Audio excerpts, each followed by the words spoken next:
सुरेंद्र राजपूत कांग्रेस के प्रवक्ता हैं, आसिम वकार एमआईएम के राष्ट्रीय प्रवक्ता हैं और सतीश प्रकाश जी दलित चिंतक मशहूर और वीरेंद्र सिंह जी हमारे स्टेट हेड। आप सभी का स्वागत और धन्यवाद इस परिचर्चा का हिस्सा बनने के लिए। सतीश प्रकाश जी, कार्यक्रम की शुरुआत मैं आपसे करना चाहता हूं और मेरा पहला प्रश्न है आपसे कि बीएसपी के मूवमेंट को आगे बढ़ाने के लिए आकाश आनंद को ही क्यों चुना मायावती ने? उनके पास विकल्प तो और भी हो सकते थे। आरोप लग रहा है ये तो परिवारवाद को बढ़ावा देने की बात हुई।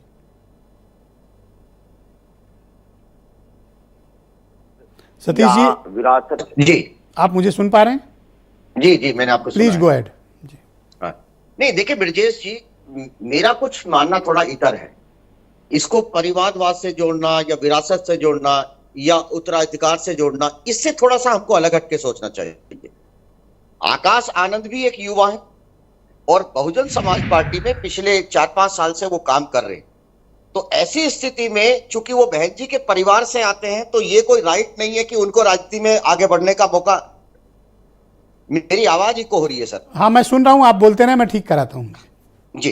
नहीं, मेरा कहना यह है, देखिए इसको, क्योंकि देखिए पीसी में अगर आप देखेंगे, अगर बहन जी ने जो पीसी की है उसमें कहीं भी उत्तराधिकार जैसी बातें, जैसे शब्दों का प्रयोग नहीं किया गया है। और उन्होंने ट्विटर हैंडल पे जो प्रेस विज्ञप्ति जारी करी है उसमें कहीं भी उत्तराधिकार जैसे शब्दों का प्रयोग नहीं है। और उन्होंने जिम्मेदारी दी है। और ये आकाश आनंद जी, देखो 2-3 चीजें आप ध्यान रखेंगे। बहन जी की पॉलिटिक्स को अगर आप ध्यान रखेंगे, लगभग बहुजन समाज पार्टी ने 27 राज्यसभा मेंबर दिए और बहुत सारे उन्होंने। सतीश जी, मैं आपसे कहना चाहता हूं कि कोई भी राजनीतिक दल जब चलता है तो उसका जो टॉप लीडर्स होते हैं उनका एक करिश्माई व्यक्तित्व होता है, उनकी एक पर्सनालिटी होती है, एक ऑरा होता है।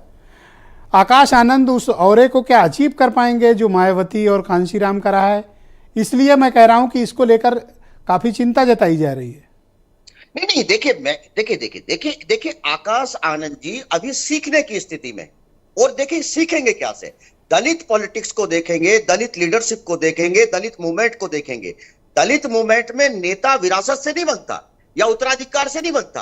दलितों के जो भाई साहब, उन्होंने तो अभी उत्तराधिकारी घोषित कर दिया ना। सर, दलित मूवमेंट में जो लीडर्स पैदा होते हैं या दलित पॉलिटिक्स में जो लीडर्स पैदा होते हैं वो सड़क के रास्ते से पैदा होते हैं। बहन जी ने उनको एक मौका दिया है, संघर्ष करने का एक मौका दिया है और हम सब लोगों को इस बात की उम्मीद करनी चाहिए। देखिए, बिना परीक्षा के अगर हम परिणाम घोषित कर देंगे तो ये कहीं ना कहीं उनके साथ भी बेईमानी होगी। सिर्फ 6 साल का उनका पॉलिटिकल कैरियर है, उनके हिस्से में कोई ऐसी मेजर पॉलिटिकल विक्ट्री भी नहीं है।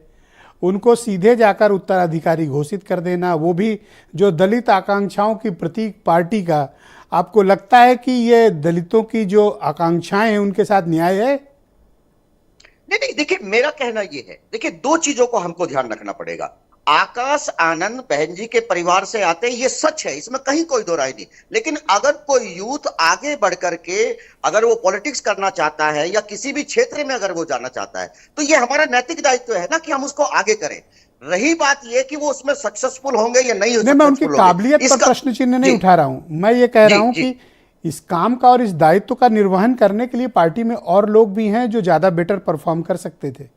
नहीं, देखो बाकी लोगों को जिम्मेदारी दी है। मैं यही तो कह रहा हूं कि अगर बहन जी के ऊपर ये आरोप लगा देना या उनसे ये बात कहना, 27 राज्यसभा मेंबर बहुजन समाज पार्टी ने दिए हैं और ऐसे लोगों को राज्यसभा मेंबर बनाया कि जो लोग सोच भी नहीं सकते थे। पिछली बार आप देखेंगे रामजी गौतम है, वो पिछले काफी समय से जो है बहुजन समाज पार्टी से जुड़े रहे और अंतिम स्थिति में जाकर के बहन जी ने उनको राज्यसभा मेंबर बनाया। और मैंने तो डिबेट के ओपनिंग में ही कहा कि अभी ज्यादा वक्त नहीं हुआ है। 226 एमएलए के साथ मायावती सरकार में थी, मैं तो खुद इस बात को बोला हूं। ऑल राइट सर, इस चर्चा को आगे बढ़ाते हैं। डॉक्टर लालजी प्रसाद निर्मल हमारे साथ मौजूद हैं। डॉक्टर निर्मल